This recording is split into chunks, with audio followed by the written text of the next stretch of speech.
अष्टपुत्रे काय किती वेळ कधीची वाट बघते मी तुमची. भूक लागलीये मला. चला ना बसूया. डबा आणलाय ना?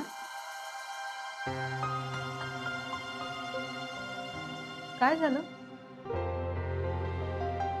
डब्यात आवडती भाजी आणलीये का तुम्ही? काळजी करू नका, आपण शेअर करू ना भाजी. खूप भूक लागली मला. अष्टपुत्रे काय झालंय? क्लासमध्ये कोणी काही बोललं का? मग काय झालंय? सकाळी इतक्या उत्साहात होता, आनंदात होता, मग अचानक काय झालं? काय नाही मॅडम, असंच. अष्टपुत्रे सांगा ना, का चेहरा पडला इतका? सांगा ना, तुम्ही जेवणार नाही. मॅडम अहो अष्टपुत्रे मी विचारते ना तुम्हाला, काय झालं सांगा बरं. सांगा. काय असतं मॅडम, आपल्या खूप जवळच्या माणसासाठी म्हणजे आपल्याला काहीतरी लिहावं असं वाटतं, आणि जेव्हा ते आपण लिहितो म्हणजे अगदी मनासारखं कागदावर उतरलेलं असतं, आणि त्या माणसाला आपण वाचून दाखवणार किंवा देणार त्याच्या आधीच ते कुणीतरी काय म्हणजे ते लिहिलेलं कुठेतरी हरवतं, गहाळ होतं, तेव्हा खूप वाईट वाटतं मॅडम. इतकंच ना? मला वाटलं काय झालं, तुम्ही पण ना अष्टपुत्रे. वाह, तुम्ही कुठली भाजी आणलीये?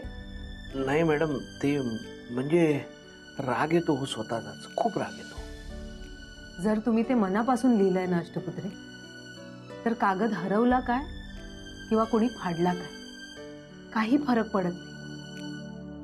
तुम्ही जे लिहिलंय ते तुमच्या मनात कायम राहणार आहे. तुमच्यापासून ते कुणीही हिरावून घेणार नाही. आणि बिलीव्ह मी अष्टपुत्रे, जेव्हा ती व्यक्ती तुमच्या समोर येईल ना, तेव्हा तुमच्या मनातलं तुमच्या ओठांवर येईल नकळत. मी रस्ता तू वाट, आपल्या मैत्रीची सुरेल पहाट. मी रंग तू होळी, मी चंद्र तू रात्र सावळी. मी समुद्र तू किनारा, रखरखत्या उन्हात तू शीतल वारा. मी ताजं फूल तू त्यातला सुवास. मी एकांत पण तू न संपणारा सहवास. ही कविता तुम्ही माझ्यासाठी का? कशासाठी? का असं सांगता नाही येणार मॅडम, का ते. पण मी याचं उत्तर शोधायलाही जात नाही. इतकंच सांगतो की तुम्ही माझ्यासाठी खरंच स्पेशल आहात. इतक्या की मला मनापासून तुमच्यासाठी काहीतरी करावं असं वाटतं, तुमची काळजी घ्यावी, तुम्हाला खूप आनंद द्यावा, आणि या बदल्यात तुम्ही माझ्यासाठी काही करावं अशी माझी अपेक्षा बिलकुल नाही मॅडम. आणि हेच आपल्या माणसासाठी काहीतरी वाटणं, हेच खूप महत्वाचं आणि स्पेशल आहे माझ्यासाठी. अष्टपुत्रे खरंच मॅडम, तुम्ही आज स्पेशल माझ्यासाठी. आणि तुमच्या त्या मावशींना काय वाटतं? नाही म्हणजे त्यांचं वाटणं स्वाभाविक आहे, कारण त्यांनी लहानपणापासून तुम्हाला बघितलंय, तुमची काळजी घेतली आहे. पण त्यांना असं वाटतं त्यांच्याशिवाय दुसरं कोणीच काळजी घेऊ शकणार नाही. पण मॅडम, मी तुमची तितकीच काळजी घेऊ शकतो, किंबहुना कोणीही दुसरं घेणार नाही इतकी काळजी, कायमच. सांगा त्यांना, मी प्रॉमिस करायला तयार आहे.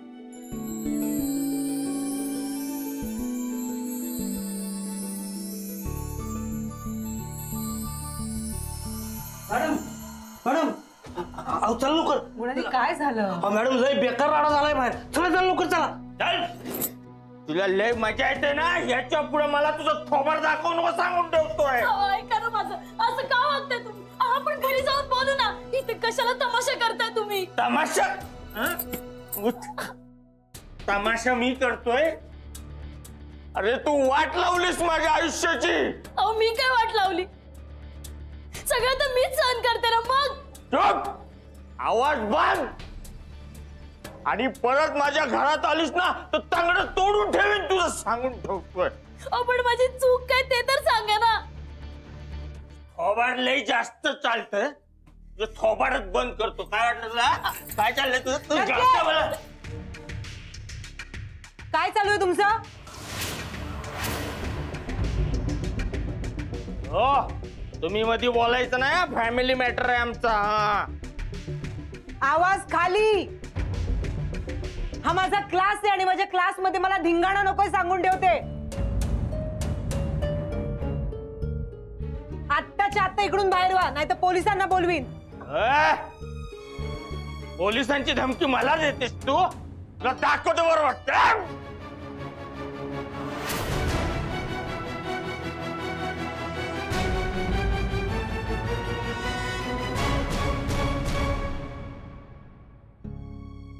अरे मोहन अष्टपुत्रे नाव विसरला काय?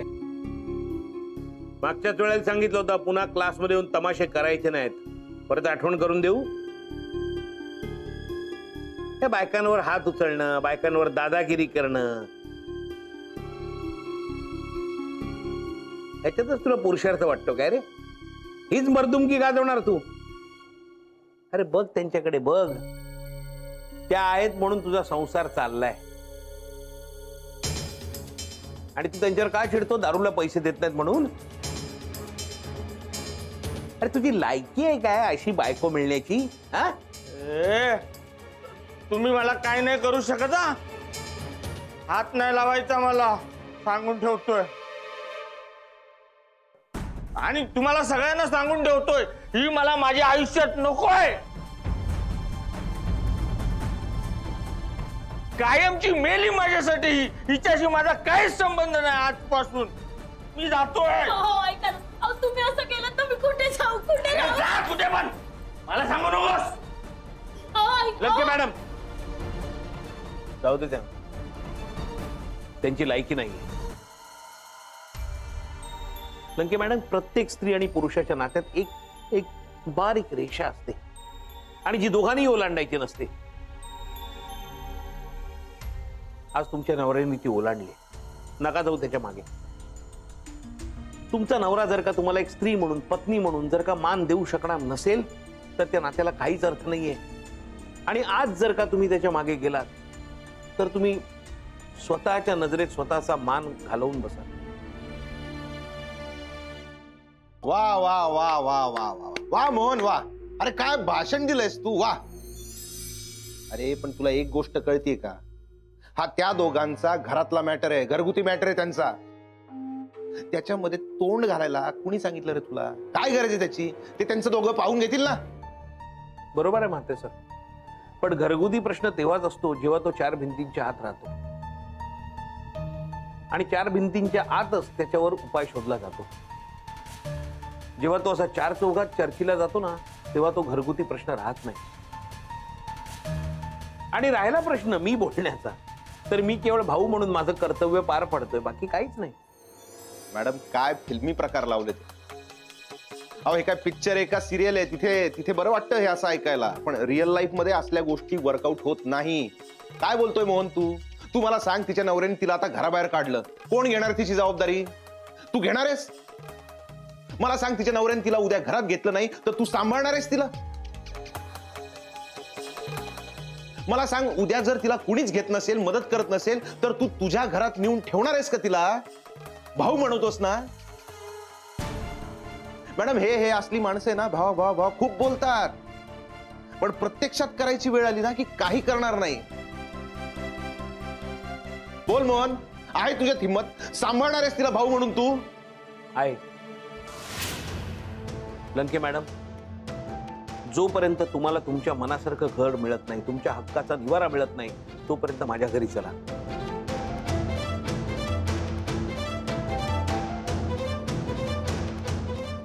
पण अहो, माझ्यामुळे तुम्हाला का त्रास? त्रास? अहो त्रास कसला लंके मॅडम? तुम्ही भाऊ समजता ना मला. मग नाती काय फक्त सणासमारंभात मिरवण्यापुरतीच असतात? अशा प्रसंगात जी उपयोगी पडतात ना, तीच खरी नाती असतात. एक स्त्री म्हणून, माझी बहीण म्हणून तुमचा झालेला अपमान मी नाही बघू शकत लंके मॅडम.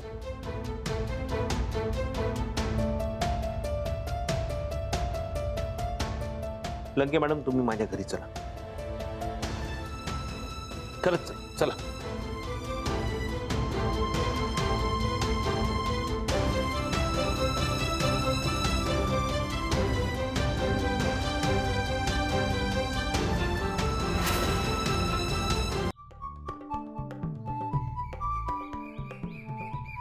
ये फैमिली घर खाली करून चालत छान है. तो इसी घर में मैं नया टेनेंट लाऊंगा, मुझे भाड़ा भी डबल मिलेगा. ए भाई, चलो चलो चलो चलो, जल्दी जल्दी करो तुम लोग. एक काम करो, ये पैसा लो. ये लो पैसा पकड़ो, ये लो. तुम भी लो. हाँ, और जल्दी जल्दी करो. ये फेंक दो ये सब सामान.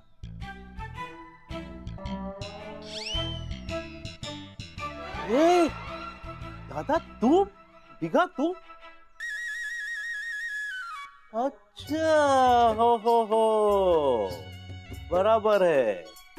खुद के घर में ये काम करना पड़ता है तुम लोगों को, है? करेक्ट, बराबर है. क्योंकि ये मजदूरों को देने के लिए तो पैसा उनके नहीं आपके पास. हाँ, बराबर ना. हाँ, चलो चलो, फेंको ये सब सामान फेंको और तुम भी निकलो यहाँ से. हो हसमुख शेठ, अहो किती बोलताय. एवढी स्वप्न बघू नका. जमिनीवर या. हा, आम्ही काय घर सोडून नाही जातो, फक्त घर आवरतो. हा, आणि ते सुद्धा घरातल्या संकटाला घाबरून, जे 24 तास आमच्या डोक्यावर बसलेलं असतं. मतलब तुम लोग ये सामान वापस घर में डालोगे? नहीं, बिल्कुल नहीं, ये चलेगा नहीं. बिल्कुल सामान फेंको और तुम भी आउट सामान के साथ.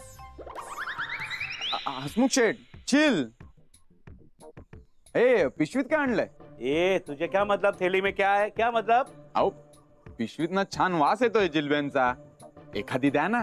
अरे मला सुद्धा मगासपासून जिलेबीचा वास येतोय. अरे हसमुख भाई, कमाल आहे. आमच्यासाठी जिलेबी घेऊन आलात तुम्ही. ए, चुप. ये जिलेबी है ना, तुम्हारे लिए नहीं है. हाँ, तुम्हारे लिए तो नारियल होगा. नारियल. नारळ? ये हाँ, नारियल. ये नारियल लो और निकलो यहाँ से. छोड़ो ये मेरा घर. काय करताय इथे? किती गोंधळ घालताय? संध्याकाळ व्हायची वेळ आली, अजून एक खोली आवरून झाली नाही तुमची. अख्खं घर कसं आवरणार आहात? हा, काय चाललंय काय तुमचं? संध्याकाळ झाली की लक्ष्मी घरात येते, याचे उलट्या पावली मागे जाईल ती. अरे हसमुख शेठ, आपको तो मैंने देखा ही नहीं. ओ भाभी, ये सब बात छोड़ो. तुम लोग इथे आले पासून मुझे कोई लक्ष्मी नहीं मिली. कंगाल हो गया हूं मैं. तो तुम लोग भाड़ा भी नहीं देते और एक घर भी खाली नहीं करते तुम लोग. अहो हसमुख शेठ, आपण सगळे घरचेच माणसं आहोत ना. मग चला, सोफा आणायचा, हात लावा या. ए, चुप. और क्या बोला? घर के लोग हैं? घर के लोग ऐसे होते हैं, ऐसे. और क्या बोला था तुमने? क्या बोला था? काय बोललो होतो आम्ही? माझी तोरलची शादी मोहनचे होणार. हाँ? और उसके बाद भाड़ा नहीं देणार. बराबर? ये डील हुआ था ना अपने साथ? हुई थी ना ये डील? क्या हुआ? शूट हुआ नो? क्या हुआ बोलो? वो मोहन का शादी म्हणजे लग्न. हाँ, मोहनच्या शादी. आता काय जीभ आत गेली का? हाँ? अभी मैं जो बोलूंगा ना वो सुनो. अभी इस महीने से नहीं, ये महीने से नहीं, अभी से इसी वक्त से मुझे डबल भाड़ा चाहिए. हाँ, डबल? ओ काहीतरीच काय बोलताय शेठ? ओ, आम्ही कुठून डबल भाडं देणार? आमची परिस्थिती माहिती आहे ना तुम्हाला. घर कसं चालवतो आमचं आम्हाला माहिती. भाभी घर चलाती हो ना आप? हाँ? और घर के साथ घर में ब्यूटी पार्लर भी चलाती हो आप. और ये रेसिडेंशियल एरिया में आप बिजनेस करती हो. अभी तो मैं लीगल कंप्लेंट करूंगा. हाँ, बोल देता हूं मैं. अहो पण शेठ, आम्ही बिझनेस करतो म्हणून पैसे येतात म्हणून आम्ही तुमचं भाडं देतो, हो की नाही? कब दिया? कब दिया भाड़ा? नहीं दिया तुम लोगों ने. नाही, ते ठीक आहे, पण आम्ही डबल भाडं का द्यायचं?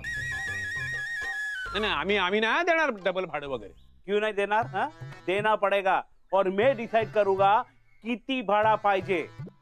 पब्लिक प्रॉपर्टी खुद की प्रॉपर्टी हो ऐसा समझ के यूज करते हो और भाड़ा भी नहीं देते हो. शर्म नहीं आती आप लोगों को? ओ, घर आमचं आहे, आमच्या घरात आम्ही काय वाटेल ते करू, तुमचा काय संबंध? आलेत मोठे. ओ भाभी, ये पूरी प्रॉपर्टी का मालिक मैं हूँ, मैं, और मेरा नाम है हसमुख त्रिवेदी, पता है ना वो है? अभी जो मैं बोलूं ना वो सुनो. ये सामान बाहर निकालो, निकालो, नहीं तो मैं फेंक दूंगा सब सामान. हसमुख शेठ, हो चिडू नका ना, चिडू नका. आम्ही जरा विचार करतो आणि सांगतो ना तुम्हाला याविषयी सगळं. हा म्हणजे माझी आई होते मध्ये मध्ये आहे पण आपण ह्यातनं काहीतरी मार्ग काढू. काकाला आम्ही त्याच्याशी बोलतो आणि तुम्हाला कळवतो. उससे क्या बोलना, क्या क्या क्या बोलना, बोलो तुम. अहो पण हसमुख शेठ, अहो घर सोडून जाणं किंवा भाडं डबल देणं ह्या महत्वाच्या गोष्टी आहेत ना. आता मोहन आला की त्याच्याबरोबर बोलतो, काहीतरी ठरवतो आणि मग तुम्हाला सांगतो. और निकलो निकलो निकलो. क्या? अरे ओ, तुम दोनों को मैंने जो मजदूर समझ के पैसे दिए थे ना, निकालो. चलो लाओ, लाओ पैसे लाओ, चलो जल्दी लाओ पैसे लाओ. लाओ, चल निकल.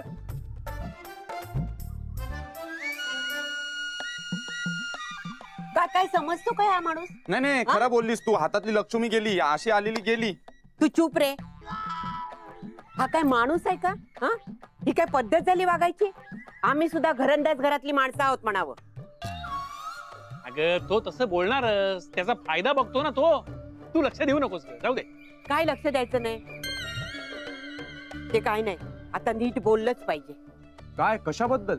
हेच भाडं वाढवून द्या, इलेक्ट्रिसिटीची बिलं भरायची, हे करा ते करा ते करा. काय लावलंय याने? तो आला की त्याच्याशी आधी पहिली गोष्ट म्हणजे हे बोलायचं, समजलं? आणि काय ती विल्हेवाट लावून टाकायची. अष्टपुत्रे, मला अजूनही पटत नाहीये हो. म्हणजे माझ्या नवऱ्याने मला टाकलंय आणि असं कोणाच्या तरी दारात पडून राहणं मला प्रशस्त वाटत नाहीये हो. काय बोलताय तुम्ही कामिनी मॅडम? कोणाच्या तरी दारात पडून राहणं काय, प्रशस्त राहणं काय? हो असं काय करताय? तुमचा नवरा तुमच्याशी जे वागला ते चुकीचंच होतं, पण त्यात तुमची चूक आहे का? तेव्हा आपल्या चुकीची शिक्षा तो भोगेल. तुम्ही का त्रास करून घेताय स्वतःला? आणि शेवटी हे तर सत्य आहे ना की तुम्हाला राहायला आता घर हवंय. मग माझं घर ते तुमचं घर समजा आणि हक्काने राहायला या. चला. इतकं सहज वाटतं का हो तुम्हाला? त्यात मी अशी ज्याच्या नावाने भरला हिरवा चुडा त्याच्याच प्रेमाचा रंग करडा. स्त्री जन्माची कर्म कहाणी बघून या येते डोळ्यात पाणी. मी काय म्हणतो कामिनी मॅडम, ऑलरेडी आपली परिस्थिती बिकट आहे, तेव्हा कविता म्हणून ती आणखी बिकट करून माझ्या डोळ्यात पाणी आणू नका आता. अष्टपुत्रे, अहो तुम्हाला कळत कसं नाहीये? तुमचे घरचे मान्य करतील का मी घरात राहिलेली? तुमच्या घर मालकाला विचारलेत का? त्यांना त्रास नाही का होणार सगळ्याचा? कामिनी मॅडम, माझ्या घरच्यांना मी तुमच्यापेक्षा जास्त ओळखतो. तुमच्या येण्याने कोणालाही त्रास होणार नाही आहे. माझ्या घरातली सगळी माणसं चांगली आहेत. त्यात तुम्ही आमच्या बरोबर राहाल 5 वेळा आणि राहता प्रश्न राहिला घर मालकाचा. त्याला काय सांगायचं ते मी सांगेन, त्याची तुम्ही नका काळजी करू. अहो कामिनी मॅडम, एक बहीण आपल्या भावाकडे माहेर पडायला येते असं समजा आणि तुम्ही माझ्या घरी चला आणि हक्कानी राहा. तिथे तुम्हाला काहीही त्रास होणार नाही. दादा, खूप छान वाटलं. आज पहिल्यांदा कोणीतरी दादा अशी हाक मारली. पण या हाकेबरोबरच प्रेम आपुलकी ही जाणवलीच, पण जबाबदारीची जाणीव सुद्धा झाली. कामिनी, बिलकुल काळजी करू नकोस. तुझा हा भाऊ तुझ्यावर कुठलंही संकट येऊन देणार नाही. मला बहीण मिळाल्याचा आनंद तर झालाच आहे, पण आमचा दादा सुद्धा कुणीतरी हक्कानं दादा म्हणणारी बहीण मिळाली म्हणून खूप खुश होईल. हे सर मॅडम वगैरे सगळे क्लासमध्ये विसरून यायचं बरं का. घरी एकेरी. चालेल दादा.